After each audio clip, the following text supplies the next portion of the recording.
So thank you very much for being here, everyone. It's such a beautiful day outside, and all I can say is thank God for curtains, as we say in the games business, because inside it's always better. So anyway, today we are going to talk about publishers. And I know today you've talked about legal sides of things, so we probably won't get into the agreement side of things for publishers and developers. But I really want to talk to you about the value add component of publishers. So these people obviously don't work at any publishers that we know. I don't think they do. They're just here for demonstration purposes. So the reason why I think that this whole debate, and I'm going to tell you what side I fall down on, of course, is important. And I saw this tweet, over a year ago now, and this tweet came from Indie Game Maniacs, a podcast that's followed by many developers all over the world. And they asked posed a really simple question about to the developer community, which is basically tag a publisher that they would like to come chat and say hi. There was one person that actually tagged a publisher, and that was Unfold Games, the developer of the award-winning Dark, and they happened to tag us. And I suppose the answer from Indie Gamiacs was self-explanatory. Well, the only developer to actually give some love to a publisher. So this is where I think there's a lot of perhaps misunderstanding or as to what a publisher actually does. So we're going to touch on some of that today, what the value add that a publisher brings to the table, and why I think it's an important part of the whole game, the game development cycle. So firstly, why are you listening to me? So I have been in the game development or the game business for, I hate to say it, but nearly 30 years now. I started prior to the game business in the music business, and it was a sort of a kind of a natural transition to do that. I started working for a game company called Sega, whom at the time was a very different type of game company in Australia. And that company, or that division, was then bought by another company called Infogrames. Then it was changed its name to Atari, and then eventually bought by Namco Bandai. And the last 10 years of my tenure there, I spent in Asia, in Korea, and also Singapore, releasing all types of games, some great, some not so great, some sort of indie type games, and a lot of AAA games. I also, after that, helped companies like Bethesda set up their distribution in Asia. Also another company called Turtle Beach that you may know, that I helped set up their distribution there. And right now I am the CEO of a game publisher based here in Poland called Feardemic. Now, what is Feardemic, you ask? Well, Feardemic is a publisher, a relatively new publisher. We've been building it over the last couple of years, and it's a publisher of computer games focused on one vertical, and that's the vertical of horror. I'm not going to get into that today so much, because we really want to be focused on the broad questions of marketing.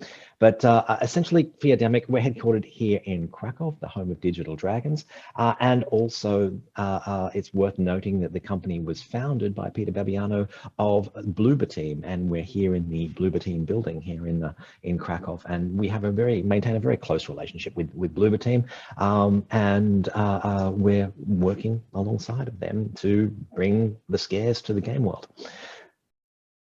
So you may know some of our games, some of them more successful than others. The biggest game that we have is a game called Dark, which was developed by Unfold Games in the US.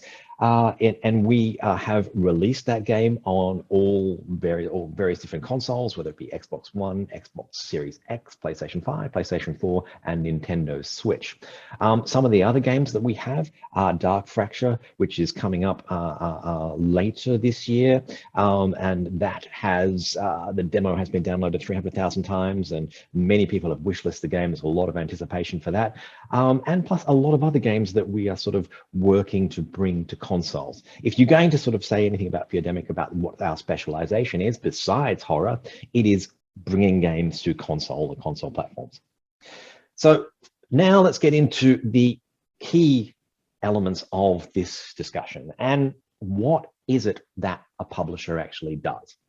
So you can break it down to really 4 major things. Number 1, marketing. Number 2, production. Number 3, porting, and then publishing.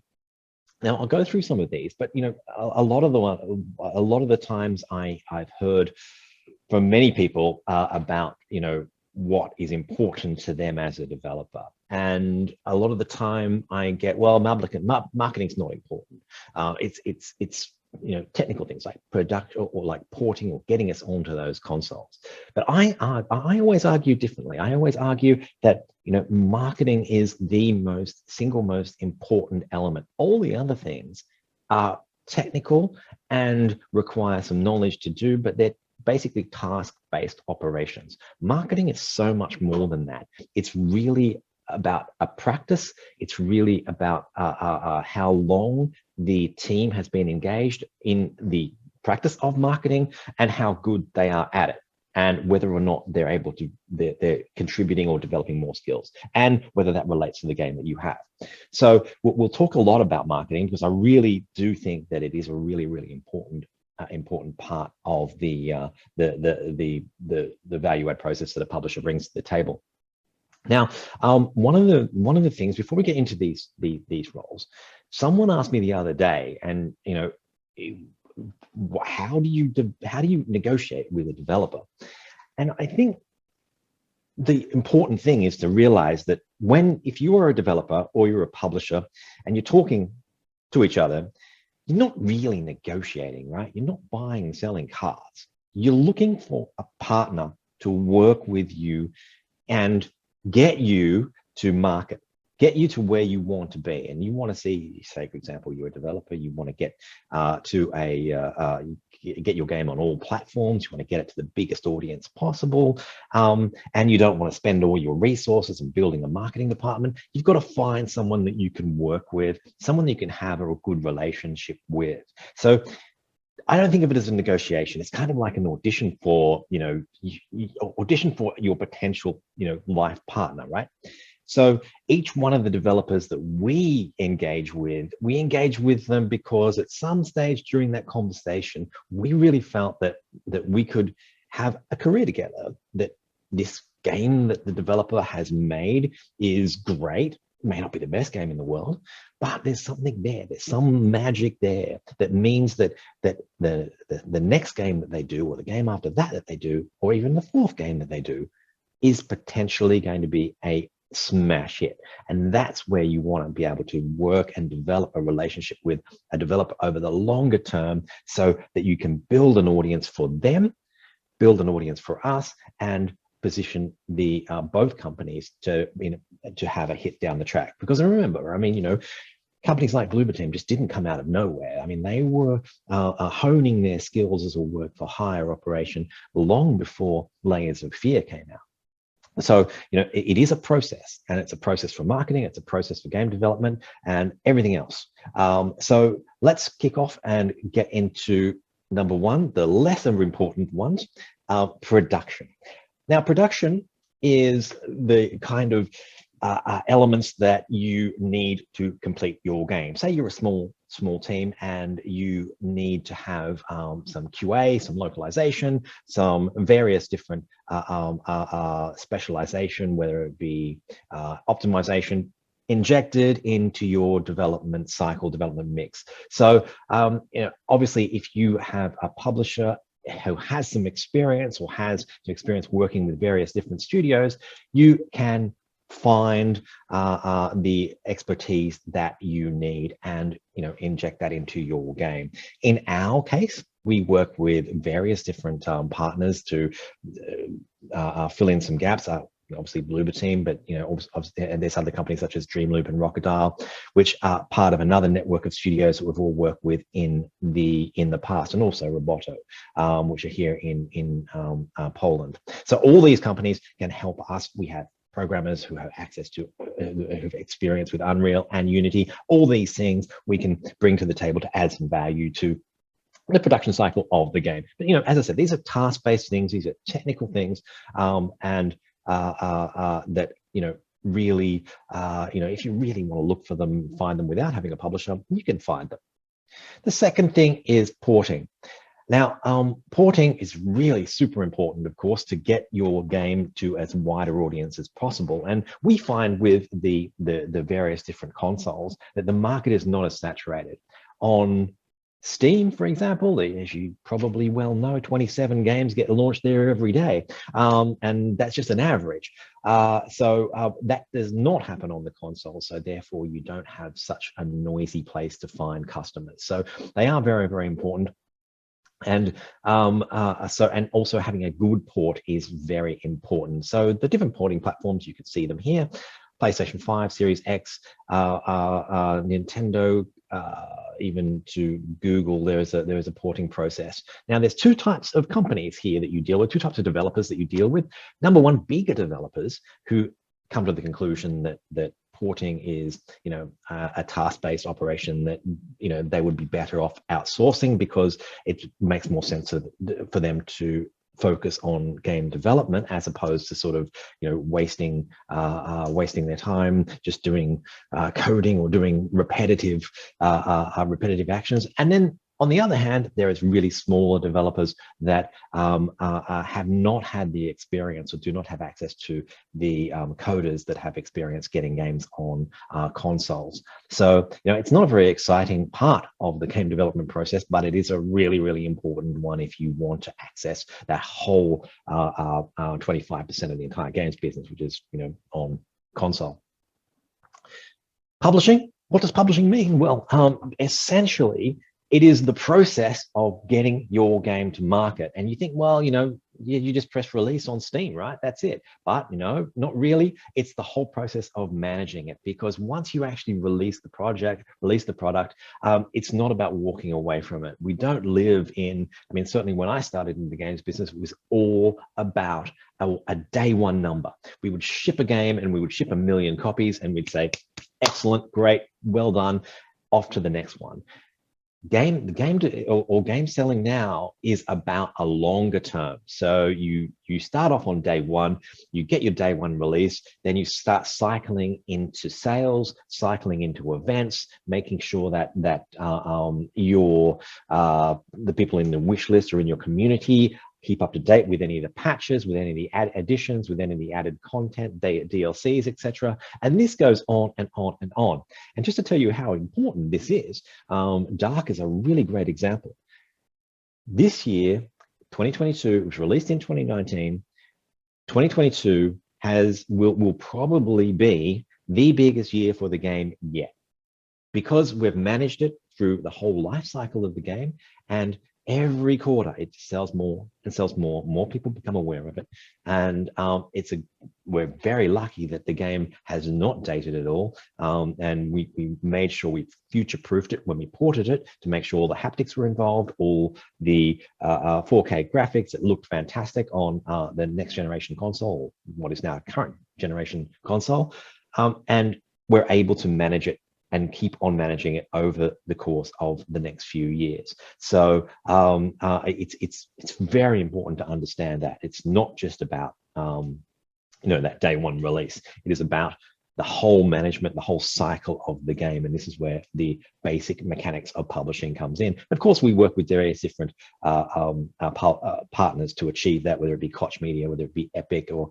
GOG, Microsoft, PlayStation, etc. We, as a publisher, are having conversations with these people on a regular basis, so we're much more able to ensure that we can keep on pushing that game long after that release date. So here we are into the most important part of it. Now, the reason why, again, I do think this is such a sacred sort of business of publishing a game is marketing and getting it in front of as many people as possible. So, a lot of publishers say, or developers say to me, well, Scott, I've already got 30,000 wish lists. I've got them on my own. I can do the rest myself. And it's like, okay, good luck, because there is so much to the marketing process now, in particular, because of the incredible noise in the marketplace. mean, I'm just going to go through a few slides now and tell you a few things that, if you're wanting to put together a marketing team, it's not just hiring one person. Sure, you can hire one person and say, look, you're the marketing person, you go market my game. But in reality, it's so complicated.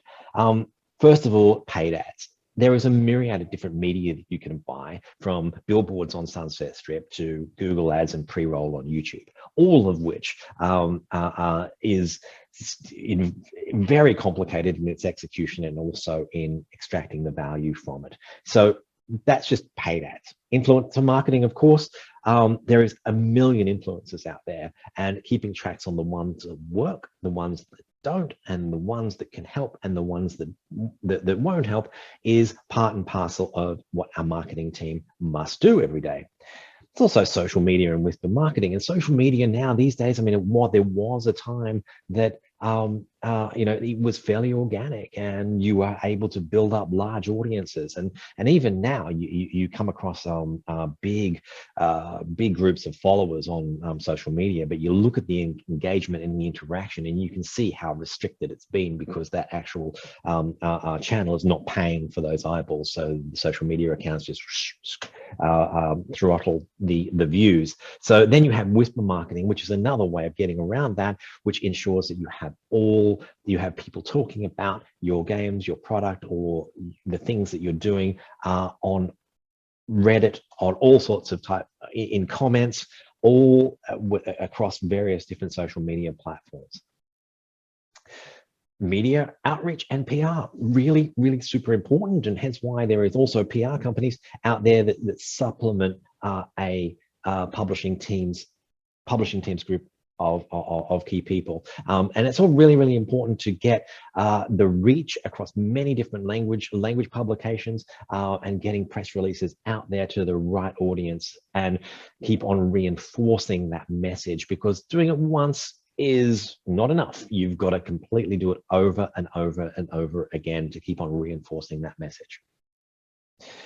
Brand assets and promotional content creation, not something that is just sort of like you just decide to do. Again, it takes a lot of experience to understand how to optimize your sales pages, optimize your Steam pages, to make trailers that are engaging, and making assets or posting pics or developer logs, all those types of things that are engaging. It takes a lot of practice and a lot of time.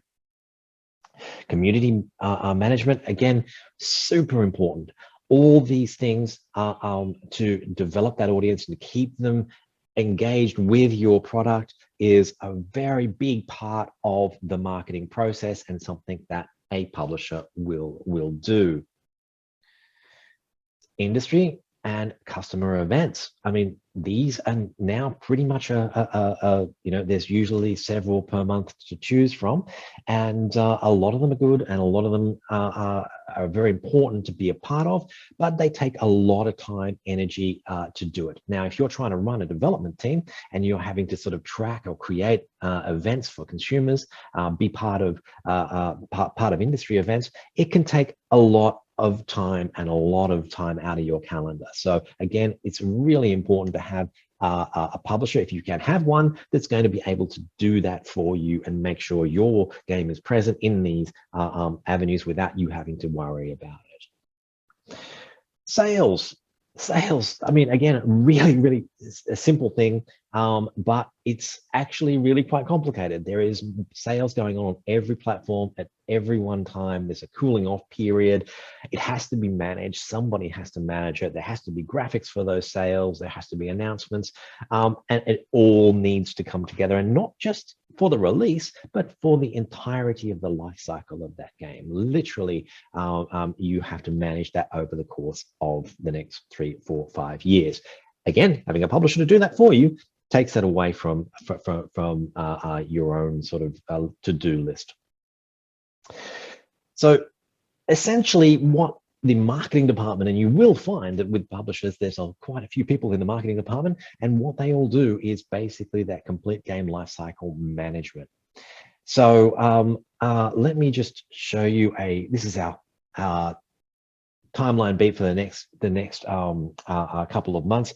I know it doesn't look like there's much, but essentially, if you have 16 titles, which is 40 different SKUs that are all need to be managed on a daily basis, and then you've got like essentially Gamescom coming up in August. You've got some exclusive thing that you're doing with IGN. You've got Feardemic's Black Summer Fear Fest, which has got 40 different games from 15 different publishers. Tokyo Game Show, all coming up. And you need to have assets. You need to have people, builds, people, assets, everything everywhere. So it is quite complicated and really is valuable to every game. So let's conclude here. The good with the bad. So in conclusion, yes, publishers take a share of your revenue, but their ongoing value add should be equal to the revenue that they take and more. Essentially, let's put it this way. If you think that you're going to sell 100,000 copies on your own, then if you have a publisher, theoretically, you should be able to sell 300,000 because of the extra effort that is now, or extra focus that is pushed onto your game. And you're free to concentrate on creating the best possible game that you can. So, and the second point, yes, an in-house team could support a marketing program. And look, there's developers all over the world that have employed a couple of people to do their marketing, and occasionally they get very, very successful. But generally speaking, 2 people starting from scratch versus 10 people that do it for a living, you probably bet your money on the people who do it, 10 people who do it for a living all the time. And they also will give you a much, much longer life cycle to acquire revenue from that game, because they're constantly working that game long beyond the time you've moved on to developing something else. So, and the third one is maybe like, well, I'm not the most important game in the publisher's catalog. My game is not really, it's not a big AAA game, and they've got AAA games or whatever, and I'm going to get ignored, and I'm not going to get the same amount of attention I would get if I do it myself. Well, I would argue that being part of something bigger not only gives you like your team affirmation, your company, your development studio affirmation, but it would also open up many, many more opportunities for you that wouldn't be available to you in the longer term. Remember, a publisher that's constantly publishing games has a constant conversation with all platform holders. And those constant conversations will always provide more opportunities. And you'll see, if you have a look at the Summer Games Fest, the Microsoft presentations where they tell you all the new great stuff they got coming up for Game Pass, have a look at the who's got games in those programs, and you'll find that they tend to be publishers, whether it be Team 17, Devolver, Rogue Games, for example, that have constant product coming through, and they've got able to sort of build constant or consistent relationships with those game development platforms and open doors for some of the games that they have. So that's essentially how it works. So I would say in conclusion, if you're going to develop, spend the next 3 years developing a game that is your life's work, well, then I think it would be worthwhile considering partnering with a publisher because of the value and amplification that they can bring to that game, and take a lot of the stuff that perhaps you're not an expert at off your table, and essentially provide you with somebody to call at any time in the future to solve any problem that you come up against in the development cycle. So essentially, that is it from me. I think, in this sort of particular conversation, QA is always a good thing. And, I've been around for quite some time, and I've pretty much hopefully can answer any question thrown at me. So please do ask any questions that you have about the business of publishing, and I will do my best to give you a good answer. Let me find you a good slide to look at. That one. Okay, who's got a question?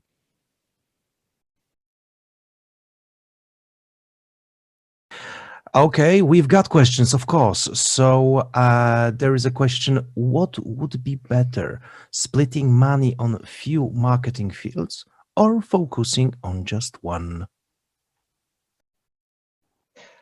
Splitting money on a few marketing fields. What exactly do you mean? You mean as far as what the focus is? Well, I think it kind of depends on what your budget is.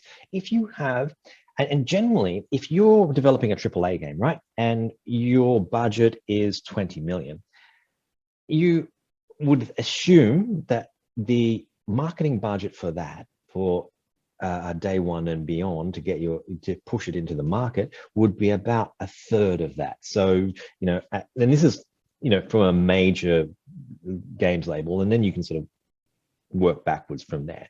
So a third of that budget, then you would put on top as your marketing budget. So you spend 20 million on a game, be prepared to spend 6.5 million on a global marketing campaign. Now, the main tools that a major publisher will use that is not necessarily available to independent developers is sim shipping. Now, you would sort of kind of think that, hey, who cares about boxes these days? But you'd be surprised. It is still a big, sizable market out there, because obviously, people have game consoles that have limited amounts of memory, and also people like to have that tactile game box in their hand. Now, deploying SimShip on a game gives you many more different touch points, many more different people within the chain, whether it be retail, whether it be territorial distributors, that are all going to be pushing marketing at the same time. So essentially, as the arbiter or looking after that budget, you would break it up into, like okay, so this is going to be my media budget, which is going to be everything from billboards to posters on the station, to posters on a train station, to my global pre-roll campaign. And then I'm going to have this much for social media, then I'm going to have this much for PR, and then I'm going to have this much for trade promotions, because of course you've got SimShip, so you can put posters in stores, all those basic things that you would do when you release a game that is a AAA. Now, as an indie developer, those budgets, they're not going to be available to you.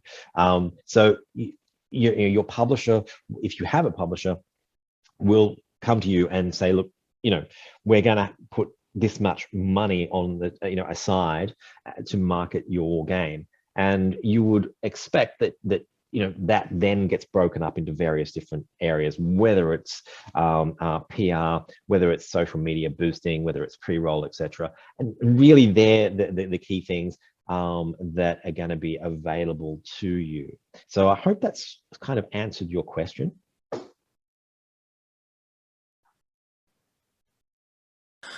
We hope so. Okay. Dominic also mentioned, I mean, if I have, let's say, $100,000 what would be better? Splitting 33K for influencer marketing, 33K for social media ads, and 33K for stands at conventions, or spending the whole sum of money for influencer marketing, for example? Every game is different, and this is, I suppose, the key sort of consideration. And number two, so if you have $100,000 and you give it to a team of people that do this all the time, or if you're a publisher, you're usually providing the $100,000, then you're injecting it into a ecosystem that you've already created. You have a cycle of things that you need to do. Gamescom's coming, for example. Every year you're at Gamescom. Every year X amount you allocate to that.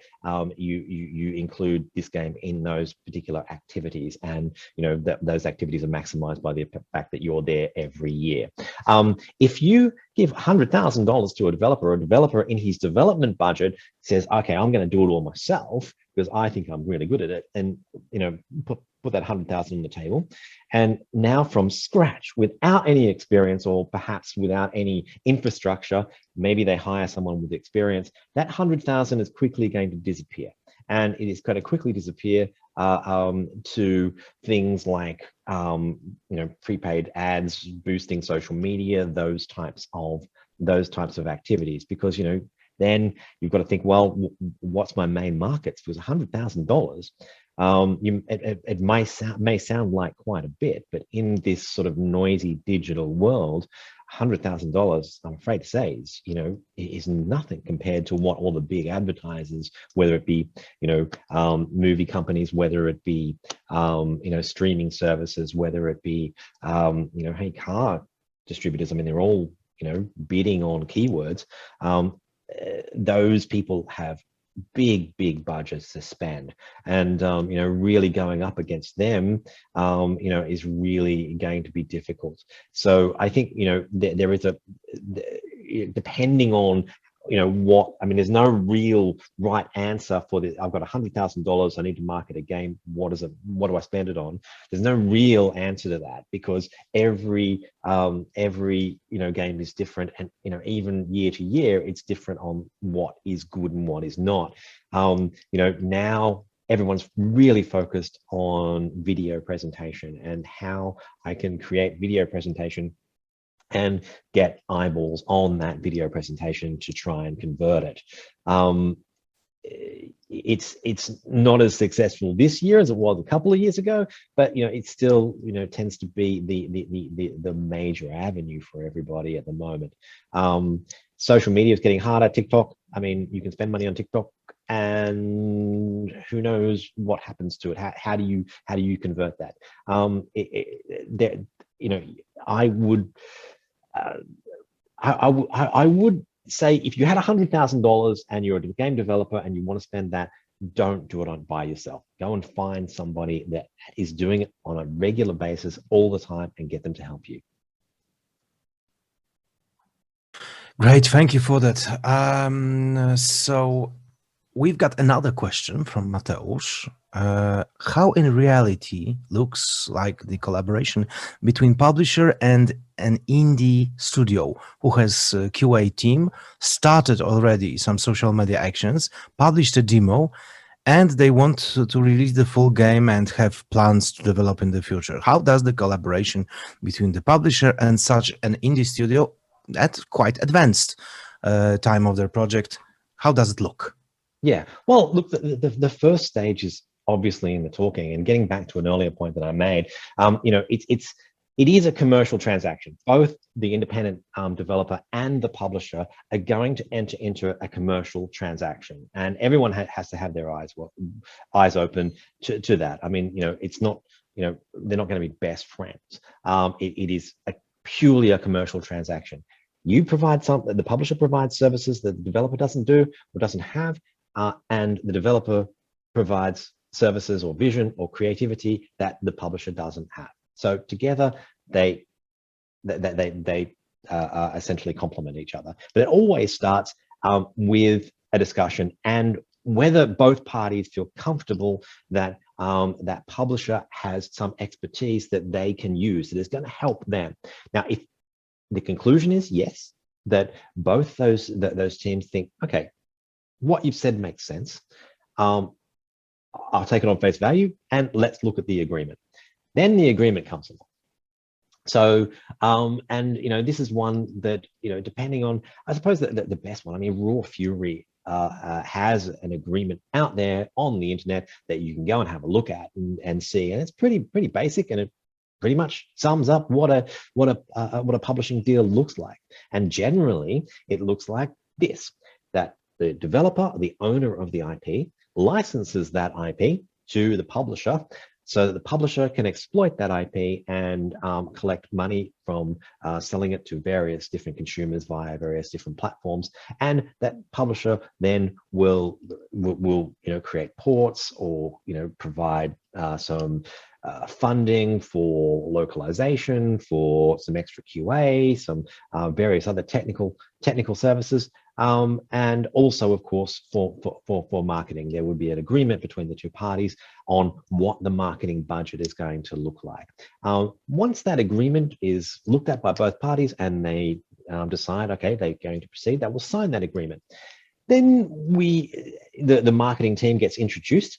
The marketing team then will sit down with the developer and come up with the plan as to, okay, what are we going to do to amplify or get more eyeballs on this game than has been presently. It could be a mixture of media, attending events, different angles of assets, optimizing store pages. It's a myriad PR events, various different things on social media or via communities, mail outs. There is a myriad of different activities that will be tabled as a particular marketing plan. Once that marketing plan is agreed upon, the publisher will go out and execute. And that's essentially how it looks. I mean, obviously it's a little more complicated than that, and but that is what it is in its essence. And then obviously the publisher will continue working with the title, and certainly in the in most cases, like a game that is available on digital, it becomes successful, you then put it in a box, then do a limited edition. The limited edition is successful, then you then transition on to coming up with a new version, which could be with some extra added value. That version then becomes something else and is available globally on in physical formats, in Walmart in the US, in Media Market here in Poland, and then it moves to mid-price, and then eventually down the track it moves to budget. And all these processes within the publishing cycle require marketing, require assets, and require someone to manage the process. And it elongates the life of your game. So long after the developers moved on to game number 2, and in some cases game number 3, the publisher is still working hard to extract as much value out of your core asset as possible to ensure that you can make as much money as possible from that first game. Of course, it is art after all, and there's no real magic formula to having a successful game. If there was, I tell you, EA would have worked it out ages ago, and there'd only be one games company, it'd be called EA. And that is, I suppose, the exciting part about the games business, is that every game is different, and every game has the potential to be a huge hit, but also has a potential to be a failure.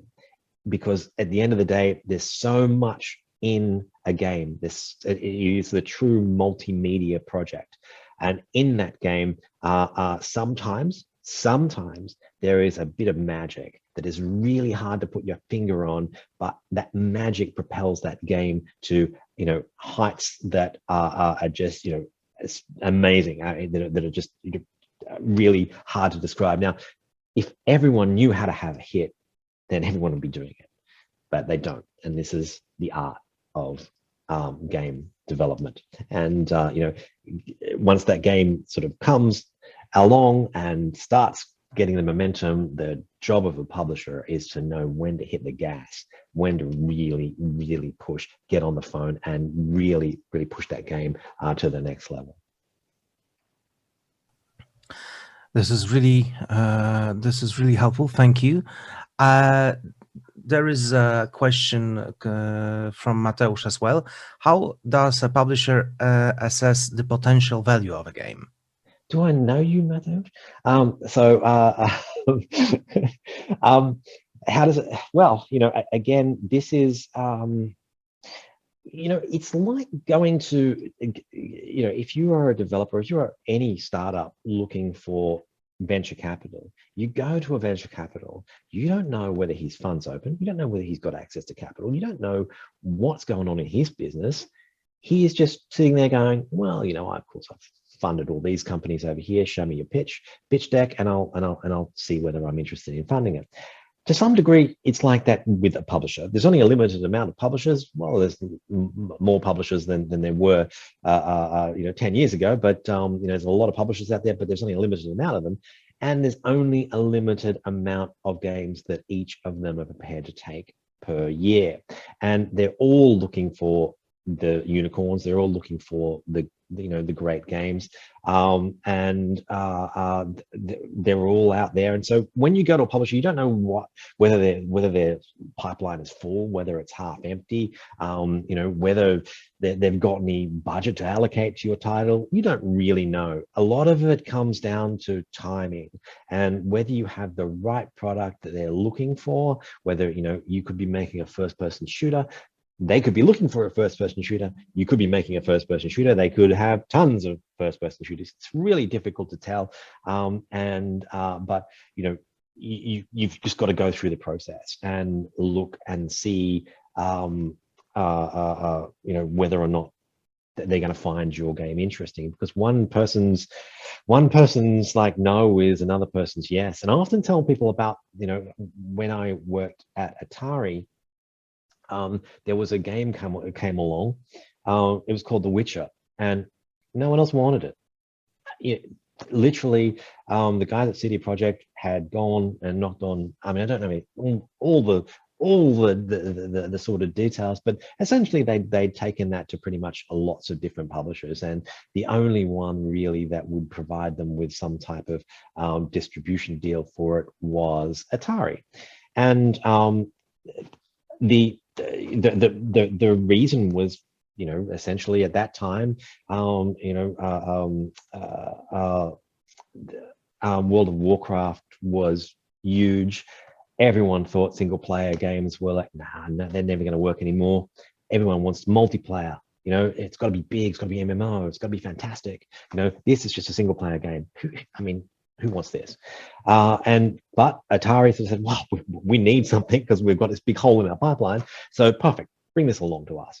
And it turned into this mega hit. So again, it is really quite difficult. And anyone that can tell you that they can pick a hit from a not is probably over exaggerating their abilities, because it is very, very difficult. And I mean, every game is somebody's dream as well. So when you're looking at a game, somebody has dreamt about this game, somebody has gone to the trouble to get it made, get the vertical slice made, get all these very difficult things to do done.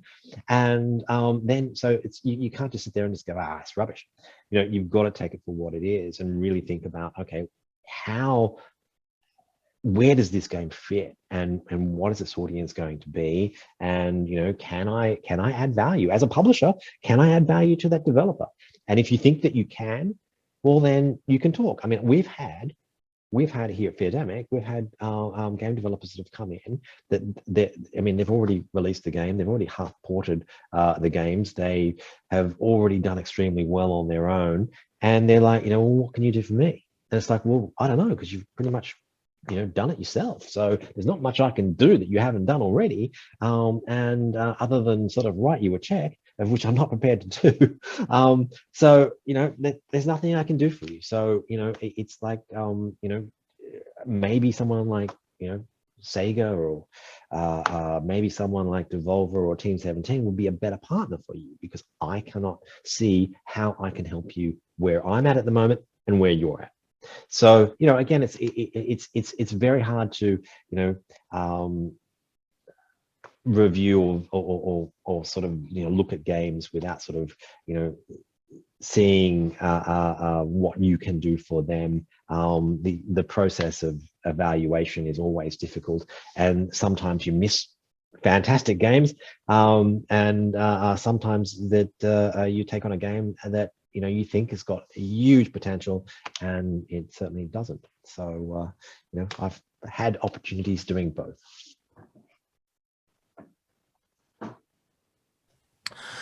Coming back to the questions, looking for new ones, and we do not have any right now. Maybe there will be more. Now, while we're here, because what we haven't done is talk about some contracts with publishers much. So I'll just let me give you just some well, I won't call it advice, but let me just Great, please do. ramble on as far as contracts go. So if you're a developer out there, again, I talked about it earlier. The Raw Fury agreement is out there on the internet. You can go and find it and have a look at it, and it's a fairly standard agreement. I think from memory, that agreement is a 50-50 revenue share. So basically, they port it to platforms, they bring it to market, they pay for the marketing, they pay for some technical costs, and their revenue share is 50%. That was pretty common, over a couple of years ago, and it still is fairly commonplace from larger publishers. But I think there is some flexibility in that number depending on the amount of money that the publisher is prepared to invest in the marketing or in that sort of release of that game, or if they have to essentially advance you for ongoing development costs. So the revenue share starts usually 50%, and then it's up to both parties to sort of work out where the sweet spot is for them. The other thing which is really, really important, that any money that a publisher gives you is recoupable. And you'll see that in the Raw Fury agreement. And recoupable means that essentially that money is reimbursed to them from future sales first, before you see any royalty. So if the entire costs associated with the release of your game is, for example, $500,000. Let's just say that the publisher puts in $500,000 of various different things, whether it be QA costs, whether it be some posters, whether it be some advertising, a booth at Gamescom, etc., $500,000. That must be recouped prior to you earning any money. So it means the first $500,000 income from that game will go to replenishing or recouping that amount that's sitting in your sort of account at the publisher. And that has been the same for pretty much for music, for film, for games. I mean, it's a standard across the entertainment industry. So if you want to earn money quickly, then the best idea is to take as least as you can from that publisher, whilst sort of benefiting from their level of experience. What I mean by that, so if you have a studio and you're able to fund the development of that game, whether it be through an EU program, whether it be through venture capital, whether it be through other sort of investments, it's better to do that than it is to take money from that publisher. There's been a few good examples of rather sizable games that have come out, and because there's a lot of public companies here in Poland, you can see when they do their sort of quarterly reports, whether or not they've been able to recoup the amounts of money that were given to them as advances. And there's been a few that haven't been able to do that, surprisingly, and it just shows how much money that they probably took up front, as opposed to waiting on the back end for the revenue to come through. After this presentation, is there an opportunity, a possibility for our audience to contact you via email or something like that? Sure. I'm a prolific email reader, so please do. If you have any questions about games publishing, I'm happy to answer or give my 2 cents worth. It's my name, Scott.Millard at feardemic.com will get to me.